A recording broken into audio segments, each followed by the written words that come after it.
Bismillahirrahmanirrahim. Assalamualaikum warahmatullahi wabarakatuh. Perkenalkan, saya Siti Komariah dari SMA Negeri 2 Gedong Kataan Kabupaten Pesawaran, calon guru penggerak angkatan 6.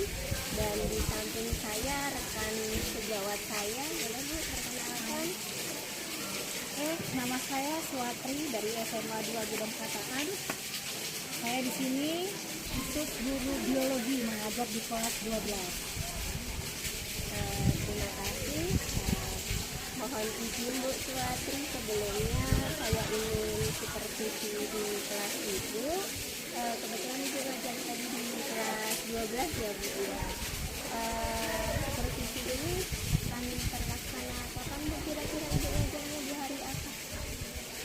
Baik ya Bu, ya terima kasih ya, saya senang sih bisa disupervisi sama Ibu Kokom, jadi kelihatan nanti di mana kurangnya ya, mana yang harus saya pertahankan gitu ya, kira-kira mana yang perlu diperbaiki ya. Insya Allah saya siap di hari Selasa besok ya, untuk disupervisi di kelas 12 IPA 1 dan pelajarannya jam pertama dan kedua. Terima kasih Bu Suwatri. Sebelum saya melakukan supervisi agar supervisi ini berjalan secara maksimal, saya ingin tahu Ibu besok bahas tentang apa Ibu? Rencana saya besok itu kita udah masuk ke materi tentang mutasi. Baik ya, terus tujuan pembelajaran apa yang ingin Ibu Suwatri capai dari yang disampaikan nanti ke anak-anak? Tujuan pembelajarannya yang pertama, melalui tayangan slide berupa gambar-gambar tentang organisme mutan gitu ya. Nah, siswa jadi mengetahui apa itu mutasi, apa itu mutan. Kemudian melalui teknik diskusi kelompok, nanti siswa akan mempelajari tentang kelainan pada mutasi manusia, terutama tentang berbagai macam sindrom. Ya, seperti itu Bu Kokom. Terus strategi apa yang Ibu gunakan selain yang sudah Ibu sebutkan? Ya, strategi yang saya gunakan dalam proses pembelajaran ya Bu ya. Tentu saja di situ ini tadi saya menggunakan beberapa slide pembelajaran dengan mengambil gambar-gambar pembelajaran tentang mutasi ya. Kemudian interaksi tanya jawab dengan siswa secara umum. Kemudian juga saya ada teknik dan strategi penugasan kepada siswa.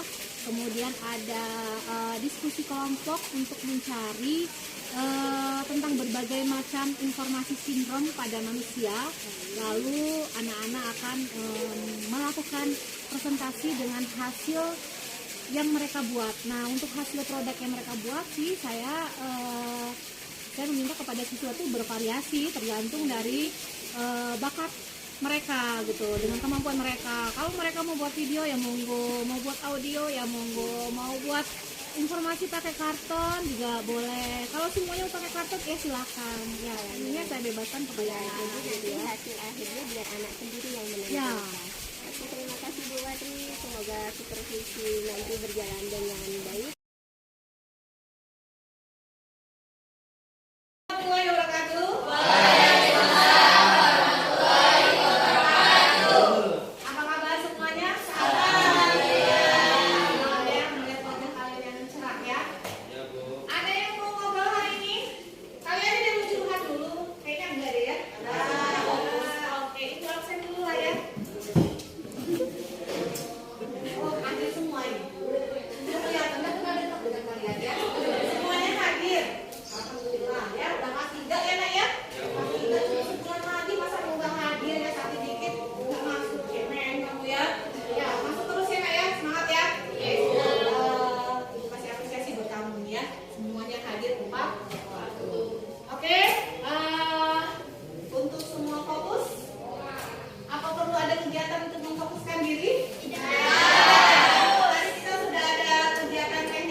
Materi sebelumnya dan Ibu sudah meminta kalian untuk mempelajari materi mutasi. Nah, sudah ada yang cari-cari apa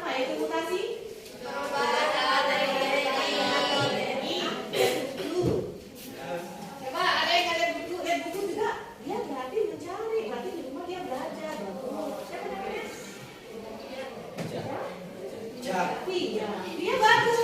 Dia di rumah udah kurang-kurang nih, karena ibu udah bilang belajar dulu mutasi dan cari dan dibuat contekannya. Bagus, itu ada usaha ya, karena nggak semua di antara kita baca langsung iya.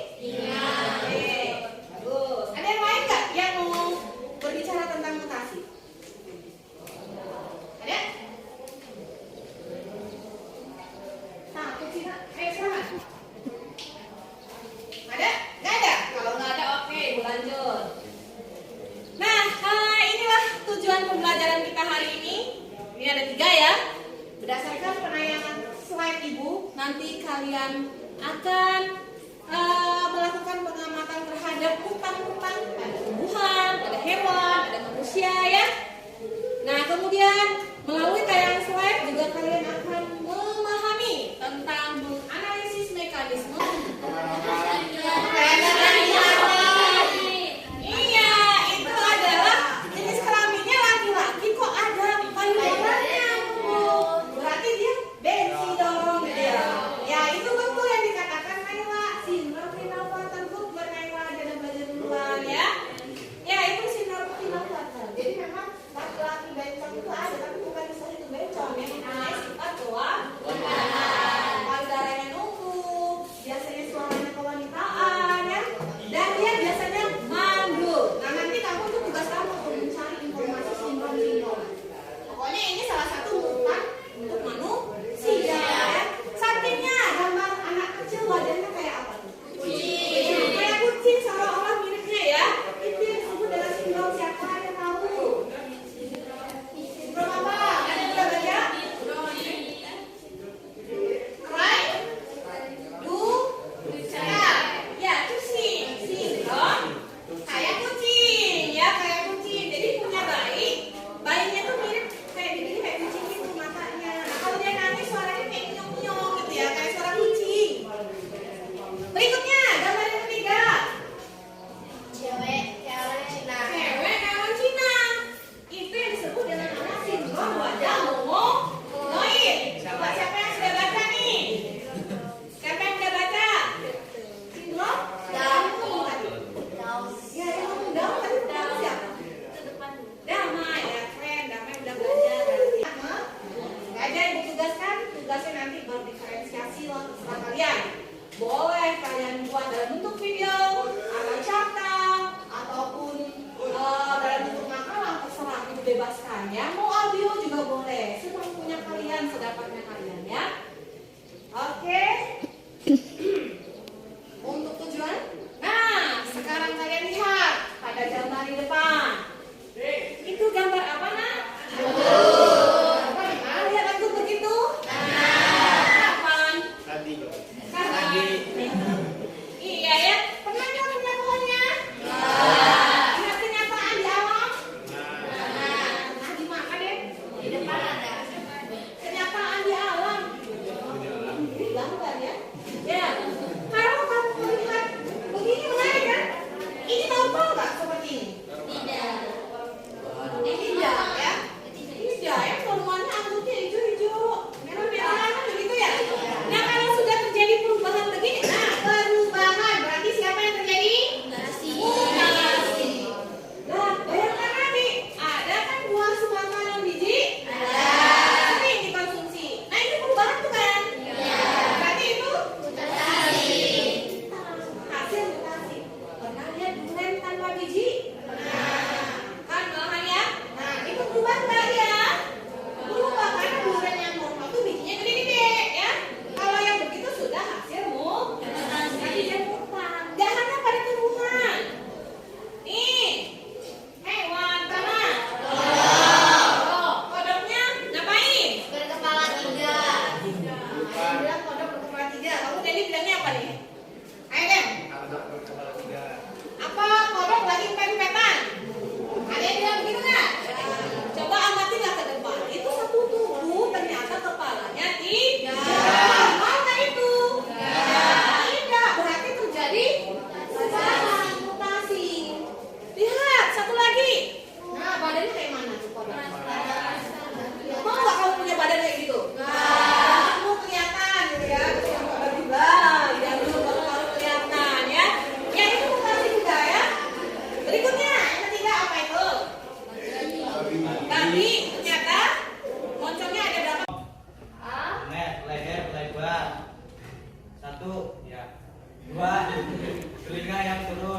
Juga dada bidang jarak antara puting yang sempit, langit-langit mulut yang sempit dan tinggi, lengan yang bengkok keras, kuku jari kaki dan tangan yang kecil serta bengkok ke atas,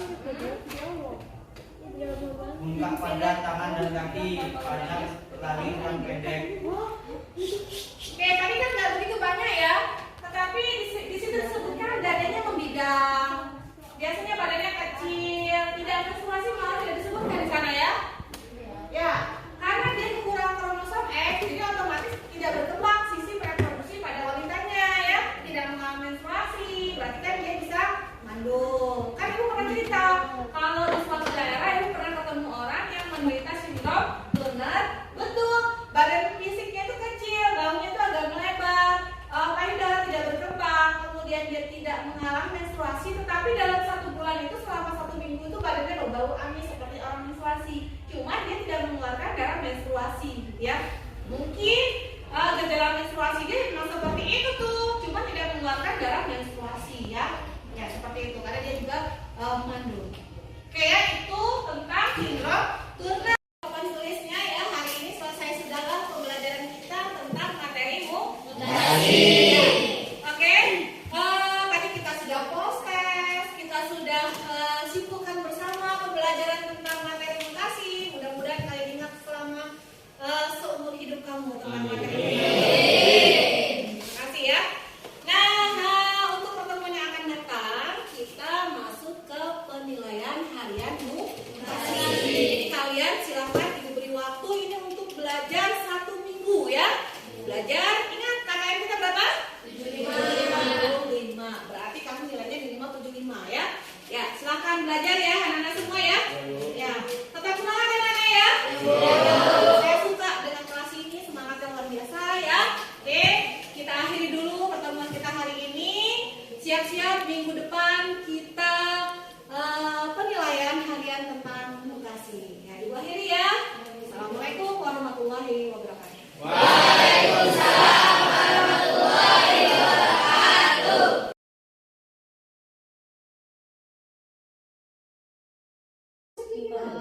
Jadi di proses penilaian itu karena ini nggak terpantau semua. Kalau bisa kan di penilaian itu kita punya belangko tersendiri ya.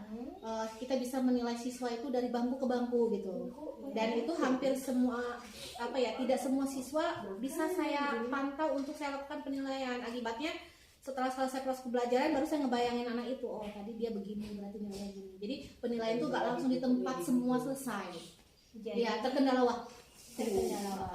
Terus berarti waktu itu sendiri bisa ibu selesaikan nggak? Maksudnya bisa dibicarakan dengan siswa untuk nak besok seandainya kan ini semua pasti nggak hafal ya Bu tentang anak semua yang seperti ini mengenai penilaian siswa, bisa nggak itu dilakukan ulang gitu, maksudnya 2 kali atau 3 kali gitu? Apa langsung pada saat itu terus? Kalau selama satu proses pembelajaran pasti kita satu KD gitu ya. Nah KD-nya udah selesai, berarti kalau untuk pertemuan yang akan datang kan udah KD berbeda, nggak mungkin kita melakukan penilaian itu lagi. Jadi palingan saya punya trik, kalau untuk pertemuan yang akan datang saya berusaha untuk memanage waktu saya, ya artinya waktu terus saya pantau, oh ini sudah pukul sekian, nah ini artinya penilaian udah jalan semua gitu. Jadi kita manajemen waktu aja gitu.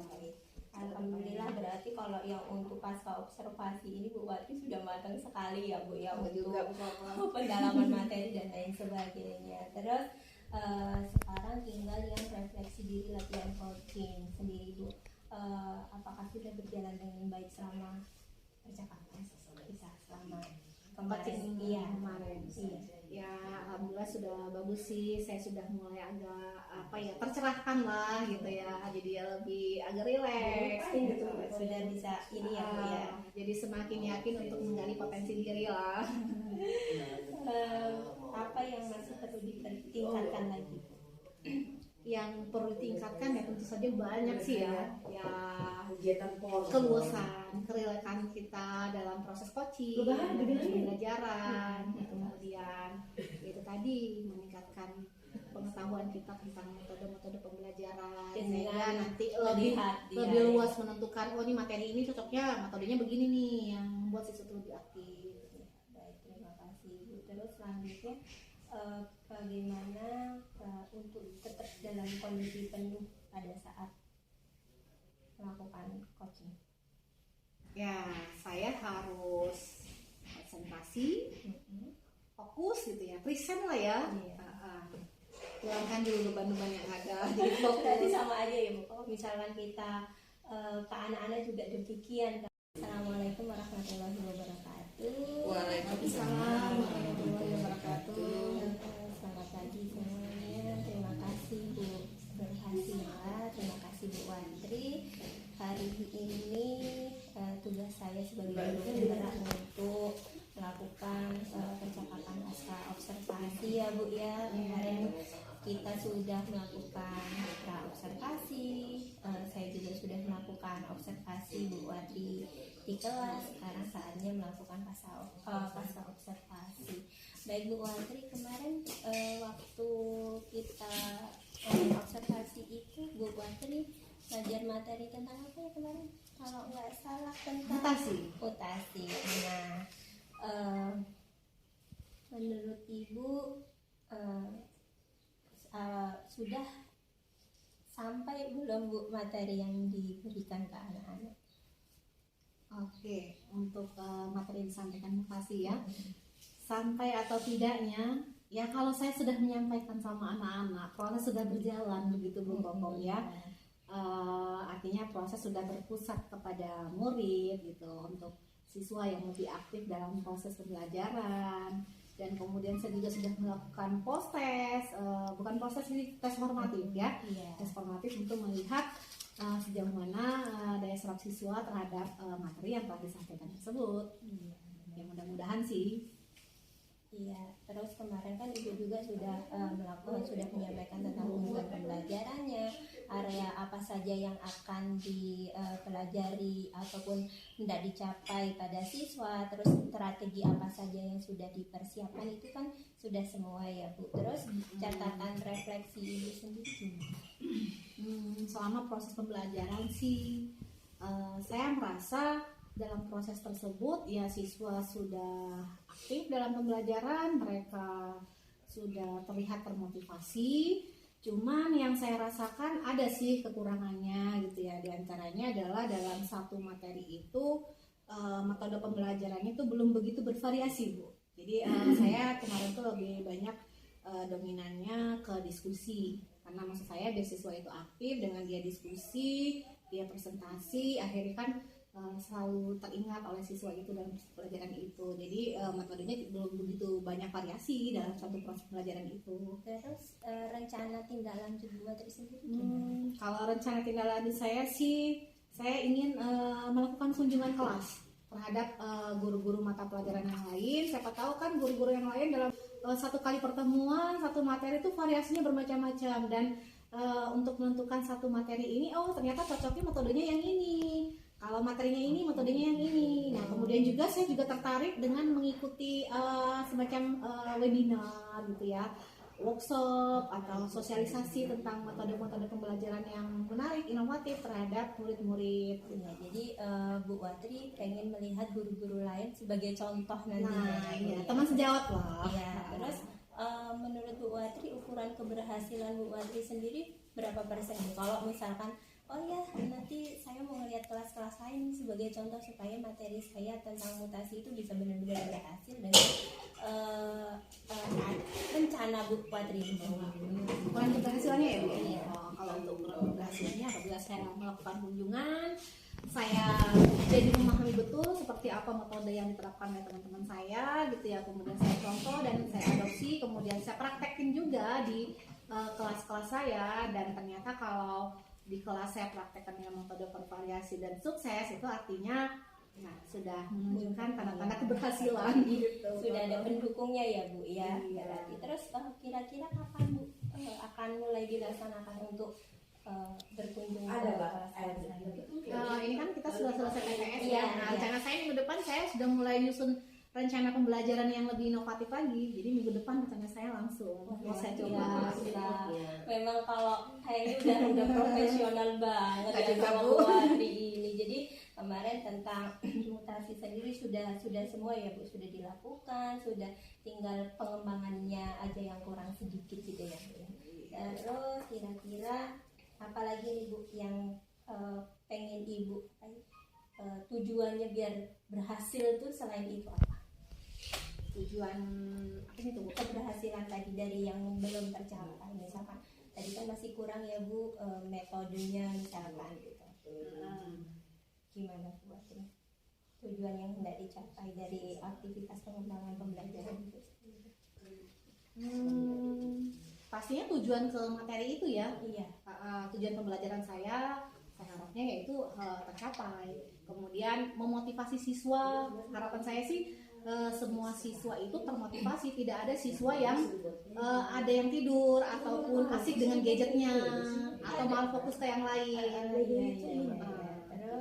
Intinya motivasi siswa untuk selalu aktif di proses pembelajaran. Kemudian penilaian juga, saya ini kemarin ada kendala tuh di penilaian juga tuh.